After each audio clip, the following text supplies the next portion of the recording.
السلام علیکم۔ اپنے چینل پر ہم آپ کو خوش آمدید کہتے ہیں۔ ہر روز ایک نئی کہانی کو سننے کے لیے ہمارے چینل کو سبسکرائب کر لیں اور کہانی کو مکمل سنیں۔ شکریہ۔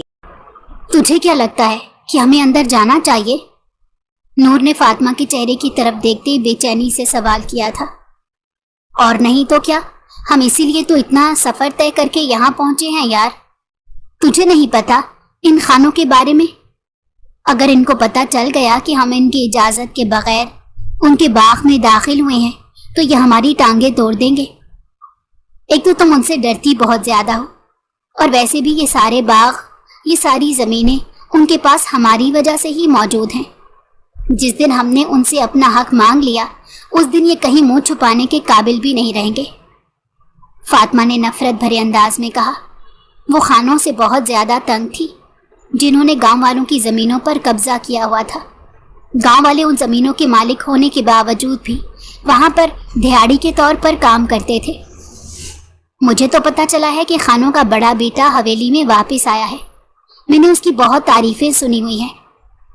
مجھے بھی پتا چلا ہے کہ وہ حد سے زیادہ خوبصورت ہے، اونچا، لمبا اور کسی ریاست کا شہزادہ معلوم ہوتا ہے۔ فاطمہ نے اس کی ہاں میں ہاں ملائی تو وہ ہنستے ہوئے کہنے لگی، بالکل ایسا ہی ہے، لیکن ایک چھوٹا سا مسئلہ ہے۔ کیا ہے کہ اس نے اپنے دماغ کی طرف اشارہ کیا اور انگلی گول گول گھمانے لگی۔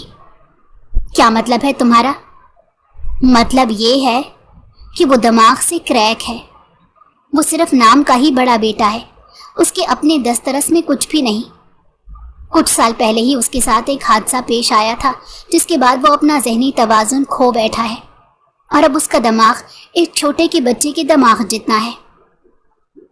تم میرے ساتھ مذاق کر رہی ہو نا؟ میں تمہارے ساتھ مذاق کیوں کروں گی؟ حقیقت ہے، تم مانو یا نہ مانو۔ کافی عرصے سے خانوں نے اس حویلی میں اسے ضرور رکھا ہوا تھا، کیونکہ ان کو ڈر تھا کہ اگر گاؤں والوں کو خبر پہنچ گئی تو ان کا بہت مذاق بنایا جائے گا۔ لیکن یہ بات چھپنے نہ چھپائی گئی، اور اب میر خان حویلی میں واپس آ گیا ہے۔ میں نے اس کو ایک نظر دیکھا تھا، خدا کی قسم اس قدر خوبصورت انسان میں نے اپنی ساری زندگی میں نہیں دیکھا۔ مگر کیا فائدہ ایسی خوبصورتی کا کہ جس انسان کے پاس دماغ ہی نہ ہو؟ یہ کہہ کر وہ پھر سے ہنسنے لگی تھی۔ فاطمہ کو اس کے انداز پر غصہ آ رہا تھا۔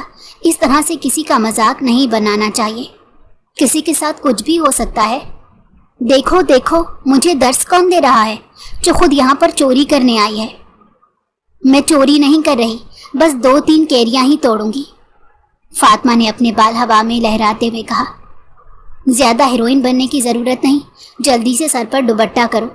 اگر گاؤں والوں کے کسی بڑے نے دیکھ لیا تو یہ خبر بھی پورے گاؤں میں جنگل کی آگ کی طرح پھیل جائے گی۔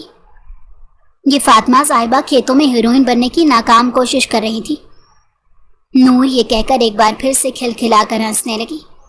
فاطمہ اسے مارنے کے لیے اس کے پیچھے بھاگی، مگر وہ وہاں سے فرار ہو گئی تھی۔ وعدہ کرتی ہوں کچھ نہیں کہوں گی، واپس آ جاؤ۔ اب جلدی سے کسی طرح سے اس باغ میں داخل ہونے میں مدد کرو۔ وہ دونوں ایک بار پھر سے اکٹھی ہو گئی تھی۔ باغ کی دیواریں اونچی تھی اور ان کے قد چھوٹے چھوٹے تھے۔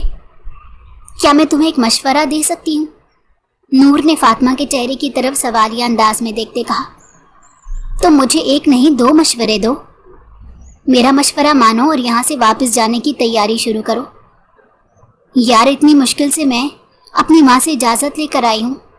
انہوں نے تیرے گھر کے بارے میں بتایا تھا، وہ تو مجھے تمہارے گھر بھی نہیں آنے دے رہی تھی۔ کہہ رہی تھی کہ میں بہت زیادہ شرارتی ہو گئی ہوں۔ فاطمہ 19 سال کی ہو چکی تھی، مگر حد سے زیادہ شرارتی، اپنی من مانی کرنے والی ضدی لڑکی تھی جو گھر والوں کے قابو میں ہی نہیں آتی تھی۔